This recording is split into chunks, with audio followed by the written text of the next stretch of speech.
So here we have a TRK as in kilo W340HC. The HC is on the back.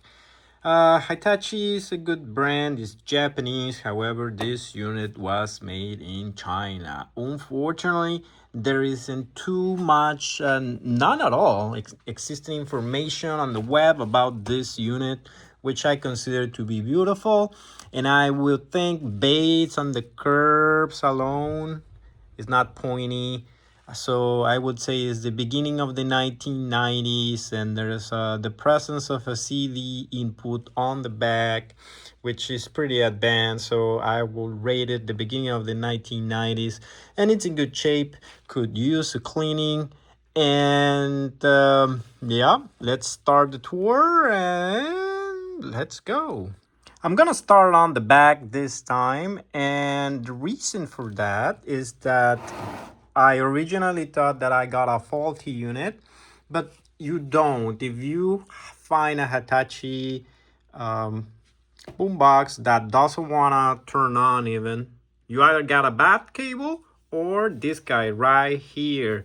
You have to select the AC, which is electric current.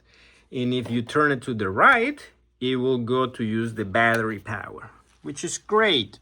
You can, most of the units select which power source is going to drag the power from automatically, but this one you have to help it a little bit. It's a little bit of a slow boy.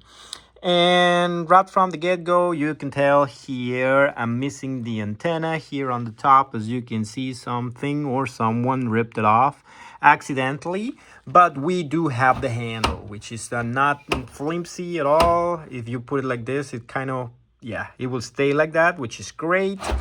And we have some ventilation here on the back, which no one cares. And the model again, here it is, TRK-W340HC, which is interesting because the front doesn't have the HC in the model number. Not that it matters, you cannot find anything at all online. So here's the CD input that I told you guys about. This is the RCA, one red and one black cable. Red for right, left for black, CD line in, as you can see here. And when we are opening the battery compartment, right from the bat, you can see two things. It uses a lot of batteries, yes, 6 to be precise, which is a lot, yes. But another thing which I think is a little bit annoying, it's that the AC power cord, it's here. It's here, you cannot really unplug it.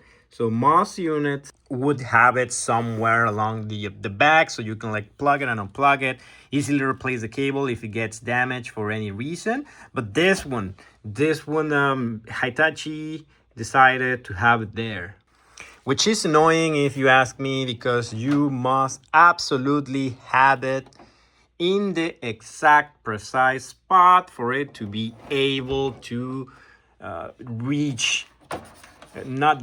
go through the battery cover normally. So if you don't, when you place it on a table surface like this, it's always going to be like kind of on the way, If you have something here on the back, it might get on the way, might get knocked over. But anyway, not a big deal. I just think it's a little bit annoying if you ask me, my personal opinion. Now, if we go to the front, you will notice two things. The first thing is that it does have a graphic equalizer for 100 hertz, 1 kilohertz, and 10 kilohertz, which I don't know what it does. It's just an equalizer, yes, but I don't know the difference in the frequencies. For that, I just found it interesting that the measurements for it it's not on the same scale. One is kilohertz or whatever, and one is hertz. If you know what exactly means, please let me know. I'm curious. And the other thing that you will notice is the headphones. So this is a 2.5 jack. So it's not a 3.5. This will be like, for example, fitting in your normal kind of devices like a cell phone or like a Walkman, even from the era, which is great. One of the other things that you might find a little bit annoying here is that for the volume knob, it has some ridges here. I'm gonna try to get it. There we go. Has some ridges. So when you have like a Doritos, you just ate hot Cheetos, and you try to manipulate the volume here, it will definitely stay. And to clean that knob, it will be a pain in the butt. 100% guaranteed. So moving on to the right, you will see here the selector, which most of the units of this era have, which is the tape happens to be the off, radio off here, as you can see on the top. And yeah, I would have liked to have an off selector, but anyway. And the radio, it's all the way to the right, is there. And the CD thing function for the outputs, RCA outputs that I show you, it's on the back. So here it is. If you were curious about how it works, there it is. So if you have it pressed, now moving on to the right, if you have it pressed for that button there, it will mean it's in mono. And if you have it on press, it will be on stereo, which is great. Nothing too fancy, and it has an integrated microphone. So this would be the place where it's listening to you and your nonsense or your music, or maybe it's not nonsense. Maybe it's just me and my nonsense. Nobody watches me. So yeah, and moving on, then you will see the band for AM FM and the tuning wheel. How to make a Molotov cocktail. How to make a Molotov cocktail? Jesus. You know.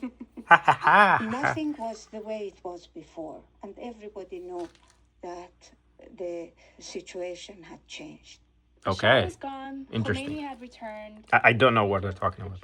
So basically, this is the 2 units, and it's typical for a boombox. So you will see that the left does not have an integrated recording function, but the one on the right does.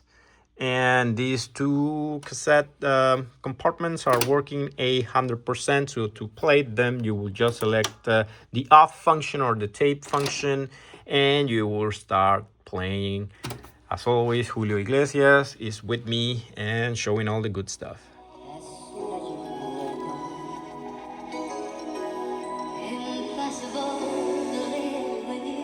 I don't know if it's my cassette or there's something weird with the speed from this side, but the other one on the other one on the side, on the right side, does work no problem. The speed even.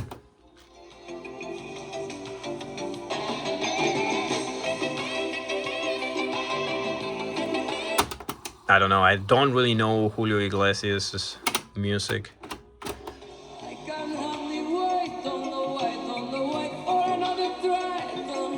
I don't know, but Julio Iglesias has an awful English pronunciation. I don't know, how can you have an accent while singing?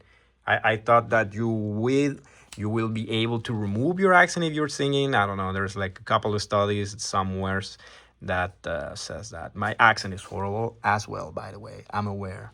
So this is the right side, and this is a Chopin cassette, which is funky. The rewind. Can you see it? Rewind it? No. The fast forward. And that's pretty much it. I would have loved to see more of this purple font here, as you can see on the very front. And yeah, this is pretty much it. Value wise, I don't know how much a unit like this is worth. Like I said, there's not much information available for this unit online. However, if you have to twist my arm, I would say 45 Canadian dollars on a good day. But yeah, this unit will take you there. It's pretty loud. The speakers are about 3 inches wide, which is not bad. And yeah, thank you for watching and have a good one.